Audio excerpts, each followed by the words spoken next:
मित्रों नमस्कार, मैं हूं विमल। आज का वीडियो बहुत इंपॉर्टेंट होने वाला है।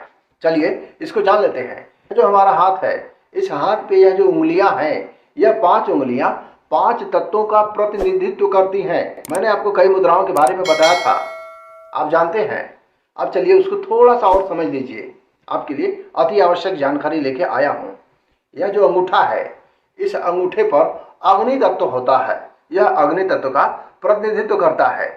ठीक इसी प्रकार से यह जो तर्जनी उंगली है, इस तर्जनी उंगली पर वायु तत्व की प्रधानता होती है। यह वायु तत्व से रिलेट करता है। ठीक इसी प्रकार से यह जो मध्यमा उंगली है, इस मध्यमा उंगली में आकाश तत्व की प्रधानता होती है। यह आकाश तत्व को संबंध रखता है, आकाश तत्व से रिलेशन बनाता है। ठीक इसी प्रकार से यह जो अनामिका उंगली आप देख रहे हैं, यह पृथ्वी तत्व से आपका संबंध दर्शाता है। यह पृथ्वी तत्व का कारक है। पृथ्वी तत्व इस अनामिका उंगली पर निर्धारित किया जाता है। उसकी गणना हो, चाहे उससे संबंधित जो भी विकृतियां हों, जो भी लाभ हों, इस अनामिका उंगली के माध्यम से, पृथ्वी तत्व के माध्यम से हम अपने जीवन में उसको समझ सकते हैं। ठीक इसी प्रकार से यह जो कनिष्ठिका उंगली है, सबसे छोटी उंगली है, इस कनिष्ठिका उंगली में जल तत्व निर्धारित है। जल तत्व के विषय में सूचना इस उंगली से हमें प्राप्त होती है। मित्रों आपको मैं बताऊं, यह जो अंगूठा है अग्नि तत्व हो गया, इस बात को तो आप जान रहे हैं। विशेष रूप से किस स्थान पे अपने प्रभाव को छोड़ता है, मैं आपको बता दूं। अंगूठे का संबंध अग्नि तत्व से है और इसका संबंध फेफड़े से होता है। यदि हमारे हृदय में किसी भी प्रकार की दिक्कत समझ में आए, यदि दिल की धड़कन बढ़ जाए, तो इसके ऊपर मसाज करना चाहिए। इसको थोड़ा सा रगड़ना चाहिए।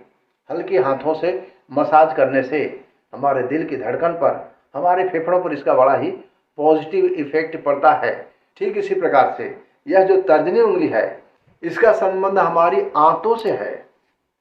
और यदि पेट में किसी प्रकार का दर्द हो रहा हो, तो हल्का सा इसके ऊपर हम मसाज करेंगे। अगर हम हल्का सा मसाज करते हैं तो हमारे पेट के दर्द में लाभ मिलेगा, हमारे आंतों की क्रियाशीलता बढ़ जाती है।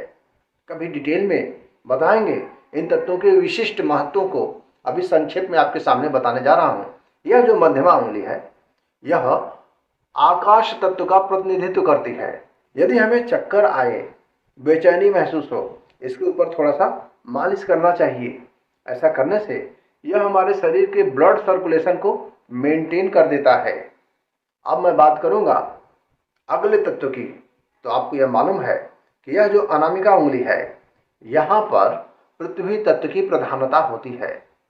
आपका मन पूरी तरीके से विचलित हो जाए, मन में अनेक प्रकार के भ्रम उत्पन्न करने वाली स्थितियां निर्मित हो जाए, तो आपको अपने इस अनामिका उंगली पर थोड़ा सा मसाज करना होता है। आपको अपने पृथ्वी तत्व के साथ अपने संबंध को स्थापित करना होता है। और मैं आपको बताऊं, आपके मन की जो बेचैनी है वो तो दूर हो ही जाएगी, आपको विशेष रूप से शांति का भी अनुभव होगा। अब हम बात करेंगे 5वें तत्व के ऊपर, जल तत्व के ऊपर। यह जो कनिष्ठिका उंगली है, यह किडनी से हमारे कनेक्शन को बनाता है। यह किडनी के कनेक्शन से जुड़ा हुआ है। यह सिर से भी जुड़ा हुआ है। तो जब भी सर दर्द हो तो हमें मसाज करना चाहिए। यह सर दर्द में भी लाभकारी होता है और साथ ही साथ हमारे किडनी को भी दुरुस्त बनाता है। मित्रों किसी वीडियो में इन तत्वों के बारे में विस्तार से आपसे बताया जाएगा। ज्ञान मुद्रा के बारे में बताया जाएगा, अपान मुद्रा के बारे में बताया जाएगा और कुछ विशिष्ट मुद्राओं के बारे में बताया जाएगा, जिसको करने से, मात्र करने से आपके जीवन में बहुत अच्छे संयोगों का विकास होगा। आपके शरीर के भीतर तमाम प्रकार के एक्शन होंगे, जिनके माध्यम से आपके विचारों में एक सकारात्मक परिवर्तन होगा, जिसके आधार पे आपके द्वारा जो कार्य किए जाएंगे वह भी सकारात्मक होंगे। और निश्चित रूप से आपको यह मालूम है कि जो भी हम सकारात्मक कार्य करेंगे उसका परिणाम भी सकारात्मक मिलेगा। यानी कि फ्यूचर के लिए हम अपने सौभाग्य का निर्माण करने वाले हैं। बहुत बहुत धन्यवाद। हमारे वीडियो को इतना ध्यान से आपने देखा। यदि वीडियो आपको अच्छा समझ में आए, ज्ञानवर्धक समझ में आए, रुचिकर समझ में आए, कुछ इष्ट मित्रों को सब्सक्राइब करने के लिए बोल सकते हैं, शेयर कर सकते हैं। लाइक का बटन दबाना मत भूलिएगा, क्योंकि यह लाइक का ही तो बटन है जो आपके हृदय की भावनाओं को दर्शाता है, प्रकट करता है। मुझे और मेरे टीम को उत्साहवर्धन करने के लिए यह अति आवश्यक है। सादर प्रणाम स्वीकार करें।